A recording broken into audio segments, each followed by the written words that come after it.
ஓம் சீதாரா நேயர்களுக்கு வணக்கம். நாம பைரேட் கீ செயின் பார்த்தோம் இல்லையா? பைரேட் கீ செயின்லயே 2 வெரைட்டி பார்த்தோம். ஒண்ணு வந்து வீட்டு சாவி, வண்டி வாகனத்தின் சாவி வச்சுக்கிறதுக்கு, உங்க ஆஃபீஸ் உங்க ஆஃபீஸ் ரூம் சாவி போட்டுக்கிறதுக்கு. இன்னொன்னு வந்து பணம் சம்பந்தப்பட்ட பொருட்களை பூட்டி வைக்கிறதுக்கு.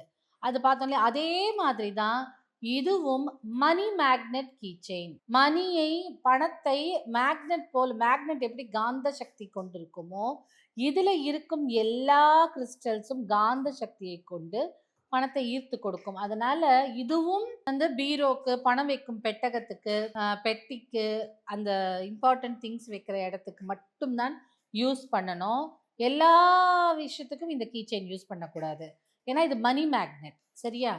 அப்போ இதுல என்ன இருக்கு அப்படின்னு பாத்தீங்கன்னா, பைரேட் இருக்கு, சிட்ரீன் இருக்கு, கிரீன் அவென்ச்சுரின் இருக்கு, எல்லோ குவார்ட்ஸ் இருக்கு, இந்த மாதிரி டைகர் ஐயும் இருக்கு.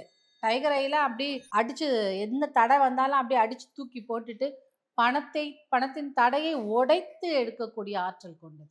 அப்போ இந்த மணி மேக்னெட் கீ செயினும் அதே பர்பஸ்க்கு, அந்த பைரேட் பாட்டில் ஒன்று பார்த்தோம் இல்லையா, அதே மாதிரி இதுவும் பணம் வைக்கும் இடத்திற்கும், ரொம்ப முக்கியமான பொருள் வைக்கும் இடத்திற்கும் யூஸ் பண்ணக்கூடிய கீ செயின். இதுவும் கைக்கு அடக்கமா இருக்கும்.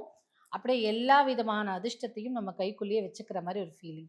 நீங்க இது கைக்குள்ள பிடிச்சுக்கும் போதும் நீங்க அப்படியே சொல்லலாம், மேனிஃபெஸ்ட் பண்ணலாம். எல்லா உலகத்தில் உள்ள எல்லா சம்பத்தும், சொத்துக்களும், பணத்தையும், புகழையும், செல்வாக்கையும், எல்லா விதமான செல்வ வளத்தையும் என் கைப்பிடியில நான் வச்சிருக்கேன் அப்படின்னு ஒரு மேனிஃபெஸ்டேஷன் பண்ணணும். எப்பவுமே மேனிஃபெஸ்டேஷன் ஆல்ரெடி உங்ககிட்ட வந்த மாதிரி, உங்ககிட்ட இருக்கிற மாதிரி தான் நீங்க சொல்லணும். ஸோ அதனால நான் என் கைப்பிடிக்குள்ள வச்சிருக்கேன், என் உள்ளங்கையில நான் வச்சிருக்கேன் அப்படின்னு ஒரு தடவையும் இதை பிடிக்கும்போது சொல்லும்போது நம்மளுக்கு ஸ்விட்ச் வேர்டு ஆச்சு, மேனிஃபெஸ்டேஷன் ஆச்சு, லக்குக்கு லக் ஆச்சு.